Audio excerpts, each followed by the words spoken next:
napakaningaling মরার পরে মানুষ কেন ফিরে আসে? একটি সুখী পরিবার, তারা 5 ভাই বোন।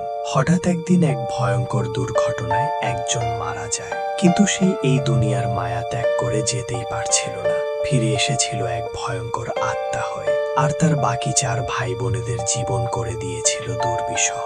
তারা সব জায়গায় শুনতে পেত তাদের মৃত বোনের আর্তনাদ, যে সব সময় বলতে থাকতো, তোমরা আমাকে একা কেন ছেড়ে গিয়েছিলে? তোমাদের আমার সাথেই থাকতে হবে। সে যেন কিছু একটা বলতে চায়। কি বলতে চায়? কেন সে ফিরে এসেছে?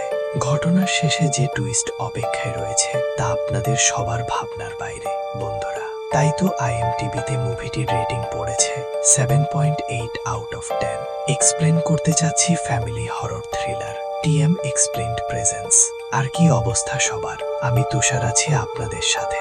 আপনারা দেখছেন TM এক্সপ্লেইনড। তাহলে চলুন বন্ধুরা, চলে যাওয়া যাক ভয়ানক দুনিয়ায়, যেখানে আপনার ভয় করবে। তার আগে চ্যানেলটি সাবস্ক্রাইব করে ফেলুন। ঘটনার শুরুতেই আমরা একটা ছেলেকে দেখতে পারি, তার নাম জোজো, যে একটু অন্য টাইপের মানুষ, উশৃঙ্খল জীবন যাপন। তাকে কয়েকজন লোক পাওনা টাকা আদায় করার জন্য মারধর করছিল, যদিও সে মিথ্যা বলে এবারের মতো বেঁচে যায়। অন্যদিকে একটা কোম্পানিতে আঙ্গা নামের এই ছেলেটিকে আমরা কাজ করতে দেখতে পাই। সে অনেক কাজের প্রেসারে ছিল। তখন তার স্যার তার কাছে আসে এবং বলে, আমি তোমার কাজে অনেক খুশি। তুমি তো কালকে ছুটি চেয়েছিলে, কিন্তু আজ তো তোমার অনেক কাজের চাপ। শেষ করতে পারবে? আঙ্গা বলে, আমি শেষ করেই যাব স্যার, চিন্তা নেই। স্যার বলছিল, আমি তোমার প্রতি অনেক খুশি। তুমি চাকরির পর থেকে এখন পর্যন্ত ছুটিই নাওনি। এখন যখন এতদিন পরে বাড়িতে যাবে, আমার দায়িত্ব তোমার কাজ কমিয়ে দেওয়া এবং তোমাকে রিলিজ করা। সবকিছু আমি সামলে নেব, তুমি ছুটি কাটাও। এই কথা শুনে আঙ্গা অনেকটা খুশি হয়ে যায়। এদিকে আমরা একটা মেয়েকে দেখতে পারি, তার নাম মোমো, যে লেখাপড়া করছে। তবে দেখে বোঝাই যাচ্ছে তার লেখাপড়া কেমন চলছে। সে কল করে তার বোন নিন্ডির কাছে, যে একজন ফ্যাশন ডিজাইনার। এতক্ষণ যে 4 জনের সাথে পরিচয় করিয়ে দিলাম, তারা মূলত 4 ভাই বোন, একসাথে ভিডিও কলে আসে। অনেকদিন পর তাদের একসাথে বাড়িতে ফেরার কথা। বাড়িতে রয়েছে তাদের একমাত্র ছোট বোন সুফি আর তাদের বাবা মাতিন। এতদিন পর তার ভাই বোনেরা বাড়িতে ফিরছে। এটা শুনে সুফি অনেকটা খুশি হয়ে যায় এবং এই খবরটা শুনে তাদের বাবাও অনেক খুশি হয়, কেননা অনেকদিন পর তারা একসাথে হচ্ছে। হঠাৎ করেই দরজায় কেউ আসলো, একজন মাতিনকে ডাকছে। মাতিন গিয়ে দেখতে পারে একটা লোক এসেছে, যে বলছে গ্রামের একটা মেয়েকে নাকি আবারও জিন পজেস করেছে। বলে রাখা ভালো, মাতিন একজন কোরআন শিক্ষক, পাশাপাশি সে রোকিয়া করে। ওই লোকটিকে মাতিন বলছিল যে সেই মেয়েটিকে আবারও জঙ্গলে গিয়েছিল, আমি তো মানা করেছিলাম। সেখানে গিয়ে মাতিন দেখতে পারে মেয়েটি অদ্ভুত অঙ্গভঙ্গি করছে, চোখ ছিল একদমই সাদা বর্ণের। মাতিনকে দেখেই সেটি বলছিল, আমাকে তোমার সাহায্য করতে হবে। তুমি বলেছিলে আমাকে তুমি সাহায্য করতে। আমি নিজেকে শেষ করিনি, আমাকে মারা হয়েছিল। মাতিন বলছিল, হ্যাঁ আমি সাহায্য করব তোমাকে।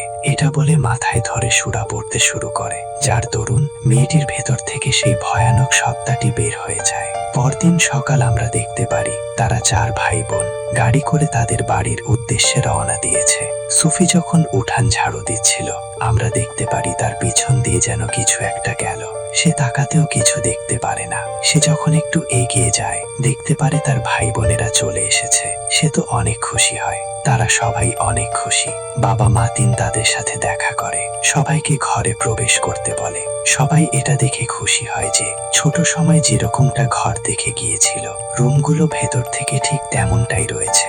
মোমো সুফিকে বলছিল, আচ্ছা তুমি কি এই পুতুলের সাথে এখনো রাতে ঘুমাও? সুফি হেসে উত্তর দেয়, হ্যাঁ আমার ভালো লাগে, যদিও এটা ছেঁড়া। তখনই তাদের মনে হয় ছোটবেলার কথা, যখন অন্যান্য বাচ্চারা সুফির পুতুলটা নিয়ে টানাটানি করছিল, কিন্তু তার ভাই বোনেরা এসে ওদেরকে পুতুলটি নিতে দেয় না। তবে সেদিন পুতুলটি ছিঁড়ে গিয়েছিল।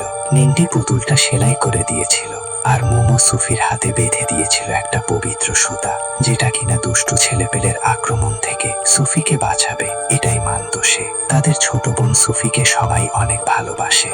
নিন্ডি আলমারিতে তার কাপড় চোপড় রাখছিল, তখন হঠাৎ করেই পেছনের জানালা থেকে অদ্ভুত এক আওয়াজ ভেসে আসে, যদিও সেখানে কিছুই ছিল না। রাতের ডিনার টেবিলে বাবা মাতিন তাদেরকে জিজ্ঞেস করে, তোমরা কে কতটুকু সফল? সবাই তো খুব ভালোভাবেই সবকিছু বলে, কিন্তু জোজো কিছুই বলতে পারছিল না, কারণ সে সফল না, একটু অলস টাইপের। আঙ্গা একটু পর তার ছোট বোনকে তার কাছে ডাকে এবং একটা নতুন ফোন দেয়। বলে, আমি জানতাম তোমার ফোনটা নষ্ট হয়ে গিয়েছে। নতুন ফোন উপহার পেয়ে সোফি খুবই খুশি হয়ে যায়। সে নতুন ফোনটায় সিম লাগিয়ে পুরাতন ফোনটা আলমারিতে রেখে দেয়। পরদিন সকাল, সবাই টেবিলে বসে নাস্তা করছে। আঙ্গার পুরানো স্মৃতিগুলো মনে পড়ে যায়। সে বলে, চলো আজকে সবাই পাহাড়ের জলপ্রপাতের কাছে যাই, যেখানে আমরা সবাই গিয়েছিলাম মায়ের সাথে। তারা সবাই রাজি হয়ে যায়। আঙ্গার গাড়িতে গিয়ে সবাই ওঠে। জোজো লক্ষ্য করলো তাদের পাশেই রয়েছে তাদের বাবার পুরানো গাড়িটা। সে বলে, চলো আমরা আজকে বাবার গাড়িতে চড়বো। যদিও এটাতে সবাই মানা করছিল, কারণ এটা নষ্ট থাকতে পারে, কিন্তু জোজো মানে না। সে সেটাতে গিয়েই ওঠে। যদিও সবাই বলছিল গাড়িটা একবার চেক করে নেওয়া দরকার, কিন্তু সে পাত্তা দেয় না। সবাই গাড়িতে উঠলে আমরা দেখতে পারি আঙ্গা তার গাড়ির চাবিটা পকেটে ভরতে গিয়ে সেটা সিটেই পড়ে যায়। তারা রওনা দিয়ে দিলে পেছনে আমরা দেখতে পারি একটা সাদা কাপড় পরা মহিলা, যিনি একটা সাদা ছাতা নিয়ে দাঁড়িয়েছিল। তারা সেখান দিয়ে যাচ্ছে, যেটা পাহাড়ি রাস্তা, উঁচু নিচু। হঠাৎ করেই গাড়ির ব্রেকটা কাজ করা বন্ধ করে দেয়। তারা নিচের দিকে যেতে থাকে। জোজো বলছিল গাড়ির ব্রেকটা কাজ করছে না, কিন্তু তার কথা আবার কেউ বিশ্বাস করে না, কারণ তারা জানে জোজো একটু মজা করে। কিন্তু কিছু বুঝে ওঠার আগেই সেখানেই গাড়িটা খুব ভয়ানক ভাবে উল্টে যায়। নিমিষেই যেন সব আনন্দ মাটি হয়ে যায়। স্তব্ধ সব, রক্তাক্ত। সবাই গাড়ি থেকে ধীরে ধীরে বের হয়ে আসে। কেবল সেখানে আটকে যায় ছোট বোন সুফি। আর সেখানে সে আর স্ট্রাগল করতে না পেরে সেখানেই শেষ নিঃশ্বাস ত্যাগ করে। আর গাড়িটা সাথে সাথে ব্লাস্ট হয়। আর এভাবেই তাদের ছোট বোন শেষ হয়ে যায়। কিন্তু বন্ধুরা, ঘটনার এখান থেকেই অদ্ভুত জিনিস ঘটতে শুরু হয়। গাড়ি ধ্বংস হওয়ার সাথে সাথেই আঙ্গার ঘুম ভেঙে যায়। সে জোজোকে ডেকে তোলে। আরে এটা কি সত্যি নাকি স্বপ্ন ছিল? যদি স্বপ্ন হয় তাহলে তাদের শরীরে চোটের দাগ আসলো কিভাবে? সুফি কোথায়? তারা দৌড়ে অন্য রুমে গিয়ে দেখে মোমো, নিন্ডি আর তাদের বাবা চুপ করে বসে রয়েছে। সবারই মন খুবই খারাপ। আঙ্গা তো জিজ্ঞেস করে, সুফি কোথায়? তোমরা কেউ কথা বলছো না কেন? তাদের বাবা শুধু বলে, এটাই ভাগ্য ছিল, মেনে নিতে হবে। কিন্তু তাদের বাবা যেন তাদের দিকে তাকাচ্ছে না। এটা শুনে তো সবাই মর্মাহত। মোমো বলে, সুফি আর নেই। তারা মানতেই পারছিল না। মাতিন বলে, আমি যাচ্ছি বাইরে, আমি সবকিছু সামলে নেব। তোমরা বাড়ি থেকে বের হয়েও না, আমি ফিরে আসা না পর্যন্ত। মিন্ডি জোজোকে দোষারোপ করতে শুরু করে, তুমি যদি বাবার গাড়িটা না নিতে তাহলে আজকে এমন হতো না। জোজো তো সরি বলে, কিন্তু নিন্ডি বলছিল, শুধু সরি, আমরা আমাদের বোনকে হারিয়েছি। বন্ধুরা, ঘটনার এই মুহূর্তে আপনাদের অনেক প্রশ্নই আসতে পারে মাথায়, কিন্তু দেখতে থাকুন। ধীরে ধীরে সব প্রশ্নেরই উত্তর পেয়ে যাবেন।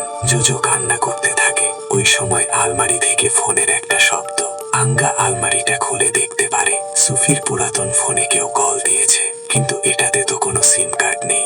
কলটা রিসিভ করতেই সেখান থেকে সুফির আর্তনাদ ভেসে আসে। সেটা বলছিল, আমাকে কেন একা ফেলে গিয়েছো?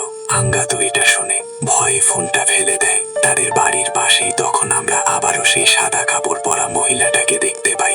আঙ্গা জোজোকে বলছিল, তুমি মন খারাপ করো না, যা হয়েছে তা কারো হাতেই ছিল না। এদিকে নিন্ডি যখন সুফির পুতুলটা দেখছিল, জানালার ওপাশ থেকে একটা শব্দ ভেসে আসছিল। সুফির ভয়ানক কণ্ঠ ছিল সেটা।